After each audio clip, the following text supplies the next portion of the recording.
Shalom anak-anak hebat, apa kabar kalian hari ini? Pasti baik dan pasti luar biasa ya. Nah, hari ini kita akan kembali lagi mulai pembelajaran kita. Sebelum kita belajar, kita berdoa dulu ya. Lipat tangannya, tutup matanya, kita berdoa. Bapa yang di dalam surga, terima kasih Tuhan kalau pada hari ini kami kembali boleh diberi kesehatan, juga nafas kehidupan, itu semua karena kasih Tuhan. Tuhan Yesus, saat ini kami akan mulai pembelajaran kami. Tuhan tolong kami agar kami boleh mengerti akan apa yang sudah akan dijelaskan oleh guru kami ya Tuhan. Biar kiranya Tuhan yang memberikan kami konsentrasi juga semangat di dalam belajar Bapa. Terima kasih Tuhan Yesus, biar Roh Kudus yang berbicara kepada kami. Berkati Tuhan anak-anak-Mu dengan yang akan belajar, berikan mereka kesehatan, juga roh kepintaran, kecerdasan Tuhan berikan kepada mereka, terlebih kesehatan yang sempurna Tuhan berikan kepada mereka. Berkati juga orang tua mereka yang mendampingi mereka belajar maupun yang bekerja ya Tuhan, kiranya Tuhan yang berkati. Terima kasih Tuhan, kami siap untuk belajar, terpujilah nama-Mu kekal selama-lamanya, haleluya, amin. Nah, hari ini kita akan masuk dalam bab kedua. Bab yang kedua itu belajar tentang Wakil Allah di bumi, halaman 10 ya. Coba kalian buka buku paketnya di halaman 10. Wakil Allah di bumi. Siapakah wakil Allah di bumi? Ya, kita akan bahas ya. Yang bagian A kita akan bahas orang tua pemberian Allah. Kita akan bahas ya di halaman 11. Tolong perhatikan buku paketnya. Evan lahir di Jakarta. Ayahnya seorang pendeta. Tri lahir di Kolone Dale. Ayahnya seorang pegawai kantor pos. Keiko lahir di Lembang, ayahnya seorang pelatih kuda. Nita lahir di Wonosobo, ayahnya seorang pengusaha. Neni lahir di Bekasi, ayahnya seorang guru. Dino lahir di Jakarta, ayahnya seorang tukang cangkul. Kota kelahiran kita bisa berbeda-beda. Pekerjaan ayah dan ibu kita pun bisa berbeda-beda. Namun semua sudah dalam sepengetahuan Allah. Orang tua adalah pemberian Allah, anak-anak adalah karunia Allah, semua baik adanya. Jadi di sini jelaskan bahwa kita masing-masing, kalian semua bahkan Mem April itu lahir di tempat yang berbeda ya, dengan kondisi yang berbeda, tempat yang berbeda, bahkan bagaimana kita lahirnya. Ada yang normal, orang tua mamanya melahirkan dengan normal, ada yang melalui operasi ya. Jadi masing-masing berbeda. Juga pekerjaan orang tua kita pun masing-masing berbeda ya. Walaupun kita berbeda-beda, semua sudah dalam sepengetahuan Allah, semua sudah dalam rencana Allah. Tidak ada yang tersembunyi bagi Allah, semuanya diketahui oleh Allah ya. Nah, orang tua kita adalah pemberian Allah, dan kalian anak-anak juga adalah karunia Allah. Nah, sama seperti Mem April punya anak, itu karunia Allah buat Mem April dan suami Mem April, keluarga Mem April. Jadi ketika anak Mem April lahir, Mem April bersuka cita karena kelahirannya. Sama seperti kalian, ketika kalian lahir, orang tua kalian pasti bersuka cita ya. Semua baik adanya, Tuhan ciptakan semua baik adanya kok ya. Yang B kita akan bahas, aku memerlukan orang tuaku. Kevin menangis karena haus. Oleh sebab itu ia membutuhkan ibu membuatkannya susu, lalu menggendongnya. Bibi Ina menggantikan ibu menyiapkan makanan. Di dapur, Given masih kecil, umurnya 3 tahun. Ia belum bisa mandi sendiri. Ia harus dibantu saat makan dan mengenakan baju. Ayah, ibu, kakak, dan bibi selalu siap membantunya. Waktu kamu masih bayi, kamu memerlukan bantuan. Ibu menjaga dan merawatmu. Ayah menyayangimu. Kakak mengajakmu bermain. Ibu mengajarimu berjalan. Ayah mengajarimu bersepeda. Kamu menangis bila sendirian. Kamu memerlukan ayah dan ibu. Tuhan memberikanmu ayah dan ibu. Mereka merawat dan melindungimu. Mereka juga menyayangimu. Setiap saat mereka menemanimu. Mereka selalu berdoa untukmu. Apakah kamu juga mengasihi ayah dan ibumu? Tuhan Yesus mengasihimu. Tuhan Yesus menjagamu melalui ayah. Tuhan merawatmu melalui ibu. Tuhan Yesus menyembuhkanmu dari sakit ya. Ya.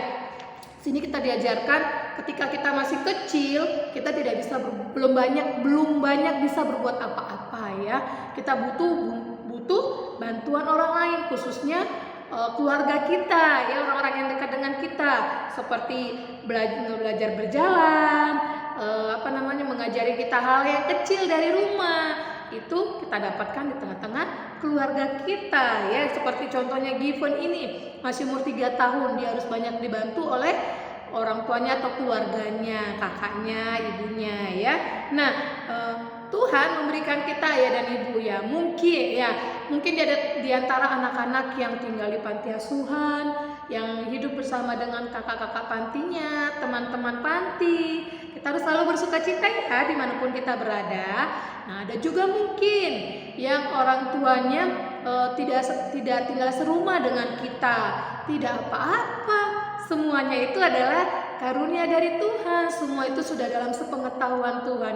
Yakinlah, bagaimanapun, dimanapun kita ditempatkan Tuhan, di tengah-tengah keluarga kita, Tuhan punya maksud rencana buat kita masing-masing. Tuhan mau kita menjadi berkat buat keluarga kita.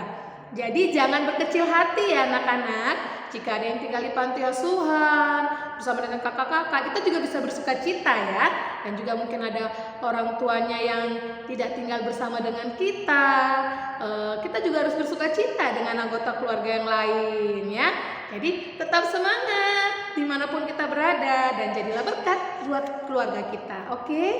Nah, yang ketiga kita akan bahas wakil Allah untukku. Siapakah itu wakil Allah untukku? Allah telah memberiku ayah dan ibu. Mereka menyayangiku. Aku diajar menyayangi kakak dan adik. Ayah mengajariku bersikap lembut, tidak kasar, sebab Allah Maha Baik.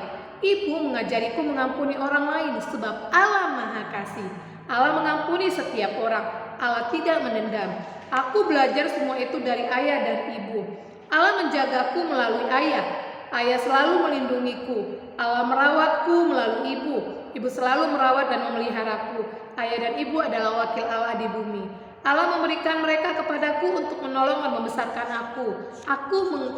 Allah mengasihiku ya. Jadi orang tua kita, keluarga kita, orang-orang yang terdekat dengan kita di lingkungan rumah kita, itulah yang mengajarkan kita hal-hal baik tentang Allah ya.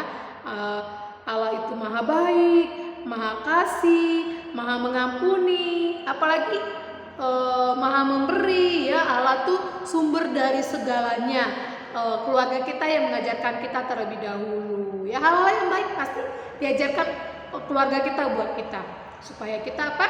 Supaya kita bisa mengenal Allah yang Maha Baik itu, yang Maha segala-galanya buat hidup kita ya. Jadi orang tua kita dimanapun kita ditempatkan, keluarga kita, ada yang orang tuanya masih lengkap, ada orang tuanya yang sudah tidak lengkap, bahkan ada yang tinggal di panti asuhan. Kita ingat bahwa dimanapun kita berada, kita harus selalu jadi berkat. Dan yakinlah, keluarga, orang yang lebih dewasa dari kita itu akan menjadi wakil Allah bagi kita di bumi. Buat anak-anakku yang orang tuanya masih lengkap, mengucap syukur kepada Tuhan. Dan hormatilah orang tuamu ya, sayangi orang tuamu, supaya doakan orang tuamu supaya tetap sehat ya. Bagi anak-anakku yang orang tuanya sudah tidak lengkap, jangan berkecil hati. Ataupun tidak tinggal serumah, jangan berkecil hati, jangan sedih ya, tidak boleh. Karena Tuhan punya rencana yang indah buat kita di tengah-tengah apapun kondisi keluarga kita. Yakin ya anak-anakku ya. Dan juga buat anak-anakku yang tinggal di panti asuhan, yakinlah melalui panti asuhan tersebut anak-anakku diajari yang baik, diajari beribadah, diajari berdoa, dan diajari selalu saling mengasihi di tempat kita berada ya. Oke, mau ya dimanapun kita berada, Tuhan tempatkan kita selalu mengucap syukur. Oke? Yes, oke. Yang kita akan belajar iman orang tuaku. Ayah membangunkan Fienza. Bangun nak, bersiap ke sekolah. Tak lama kemudian Fienza bangun, duduk bersimpu di tempat tidur. Ia melipat tangan lalu berdoa. Setelah mandi dan berkemas, Fienza duduk untuk makan. Ibu telah menyiapkan menu sarapan dan susu. Terima kasih atas berkat-Mu Tuhan, kata ayah dalam doanya. Begitulah setiap pagi keluarga Pak Nugroho memulai kegiatan mereka dengan doa. Setiap malam Fienza belajar. Menjelang tidur ibu membacakan cerita Alkitab. Tuhan Yesus baik, Ia tidak pernah menyakiti orang. Yesus menyembuhkan orang yang buta hingga dapat melihat, menyembuhkan orang yang lumpuh hingga dapat berjalan, membangkitkan orang yang meninggal hingga hidup lagi. Tuhan Yesus tidak berbuat dosa, Ia tidak pernah bersalah. Tapi mereka membenci Yesus. Mereka menangkap Yesus di Taman Getsemani, tempat biasanya Yesus berdoa. Ibu bercerita dengan suara lembut. Fienza terpaku mendengar cerita itu. Ibu terus membaca. Mereka menghina Yesus. Mereka bilang, Yesus raja orang Yahudi, tapi jubahnya kotor, mahkota duri, tangannya terikat, kepalanya berdarah karena luka oleh duri. Mereka meludahi wajahnya, membuka jubahnya, menyeretnya dan mencambuknya. Wajah dan tubuhnya memar, terluka dan berdarah. Itu cerita ibunya Fienza ya. Terus Fienza bilang, Ibu, apakah Tuhan Yesus tidak bisa melawan? Fienza penasaran karena mendengar cerita itu dia terpaku gitu ya. Kata ibunya, bisa, saut ibunya bisa. Tetapi mengapa Tuhan Yesus sudah melawan? Tanya Fienza gitu. Ibu menggenggam tangan Fienza. Tuhan Yesus mau taat kepada Bapa. Ia rela menderita untuk menebus dosa-dosa kita, dosa ibu dan kamu. Tuhan Yesus sayang kita, gitu ya. Kamu harus jadi anak yang taat. Kemudian ibu memeluk Fienza ya. Ayah mengajariku berdoa, ibu mengenalkan Alkitab kepadaku. Aku mengenal kasih Allah melalui iman ayah dan ibuku kepada Tuhan Yesus. Mereka wakil Allah di bumi untuk aku. Ya, jadi anak-anakku, ini adalah iman orang tua. Artinya apa? Orang tua memberikan teladan terlebih dahulu kepada anaknya. Ketika seperti Fienza ini, orang tuanya membangunkan, bangun nak, bangun mau bersekolah. Terus orang tuanya mengajarkan ketika bangun pagi harus duduk berdoa, sama seperti anak Mem April. Mem April bangunin, bangun kak. Terus Mem April bangunin, Mem April cuma mengingatkan duduk dan berdoa. Iya, dia nurut, anak Mem April nurut, duduk dan berdoa. Dia berdoa sungguh-sungguh kepada Tuhan. Nah, terus habis itu boleh dia turun dari kasur, baru dia melakukan aktivitasnya. Nah, pasti keluarga kalian seperti itu ya, pasti. Dan kalian juga harus melakukannya setiap hari. Bila perlu, nggak usah harus disuruh. Kalian duduk sendiri, berdoa sendiri. Begitu bangun tidur, berdoa sendiri. Ya, itu sangat baik. Nah, ibunya menyiapkan sarapan untuk sekolah. Ini kalau nanti sekolah ya. Nah, jadi keluarga Fienza mengajarkan hal-hal tentang Tuhan Yesus yang sangat baik. Seperti Fienza penasaran mendengarkan cerita tentang Tuhan Yesus salib kan? Kalian juga pernah mendengarkannya ya? Iya, Tuhan Yesus salib kan dicambuk, dipukuli, diludahi, mahkota duri, jubahnya dirobek, jadi sampai wajahnya memar gitu ya. Tuhan Yesus membalas? Tidak. Artinya apa? Tuhan Yesus tidak mau mendendam, tidak mau membalas orang-orang yang menyakiti dia, tapi Tuhan Yesus mengampuninya dengan rela mati di kayu salib ya. Nah, jadi di sini dikatakan setelah ibunya Fienza menceritakan itu semua, ibunya memeluk Fienza. Artinya ibunya Fienza sayang sama Fienza, sama seperti kalian. Orang tua kalian, keluarga kalian pasti sayang sama kalian. Ya, kasihnya tak terbatas. Nah, jadi ketika orang tua kita, keluarga kita mengajarkan kita hal-hal yang baik tentang Tuhan, kalian harus lakukan, harus taat sama seperti Tuhan Yesus taat sampai mati di kayu salib.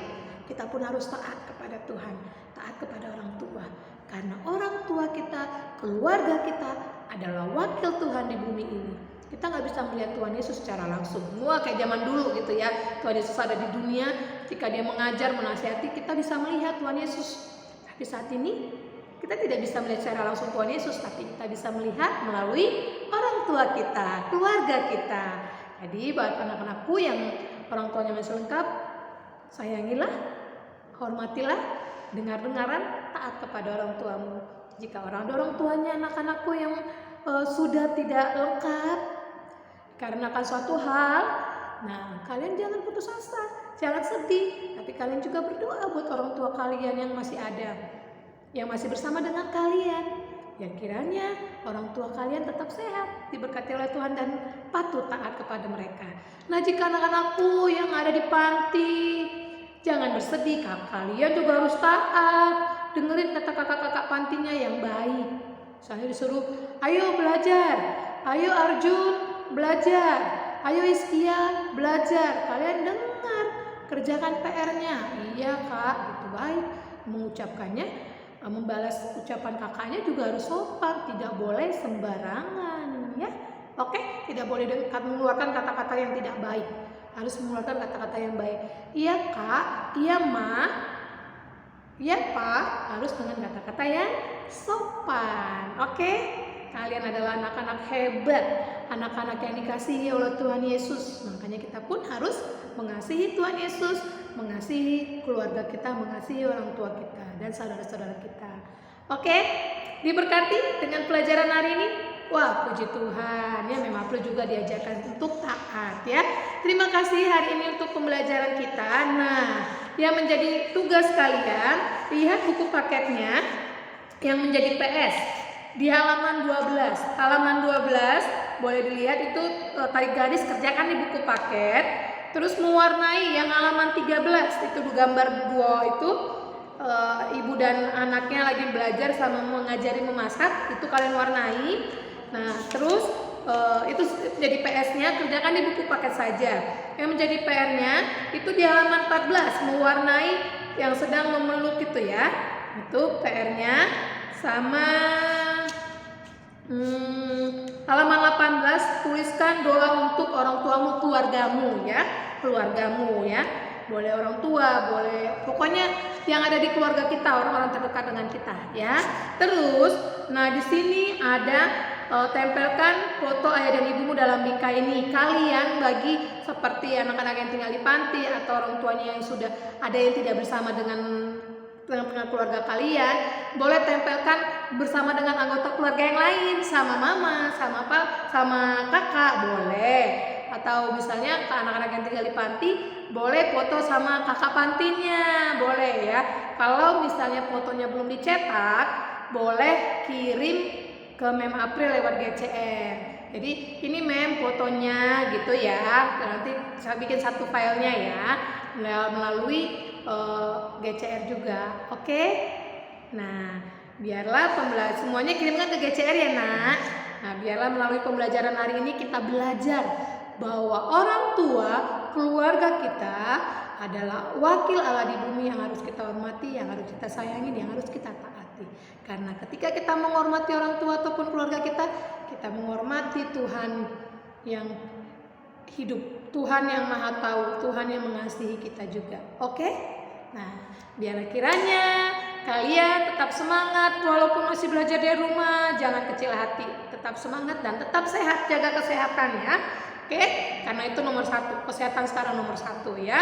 Oke, terima kasih. Sebelum kita mengakhiri pembelajaran, kita berdoa dulu, semua lipat tangan dan kita berdoa. Tuhan Yesus, terima kasih kalau hari ini kami diajarkan untuk menghormati orang tua kami, keluarga kami yang sangat mengasihi kami dan kami pun mengasihi mereka. Karena mereka adalah wakil Allah di bumi ini Tuhan. Ajak kami anak-anak-Mu selalu mengucap syukur atas keberadaan orang tua kami dan keluarga kami. Agar kami selalu melihat bahwa Tuhan Maha Baik. Tuhan begitu mengasihi kami dan keluarga kami ya Tuhan. Terima kasih Tuhan, ajarlah anak-anak-Mu selalu mengucap syukur akan keberadaan keluarga mereka dan orang tua mereka. Terima kasih Tuhan, berkati anak-anak-Mu berlimpah-limpah dengan kesehatan, juga berkati mereka dengan kecerdasan, kepintaran, berikan mereka disiplin dalam mengerjakan tugas-tugas yang diberikan oleh setiap guru-guru mereka ya Tuhan.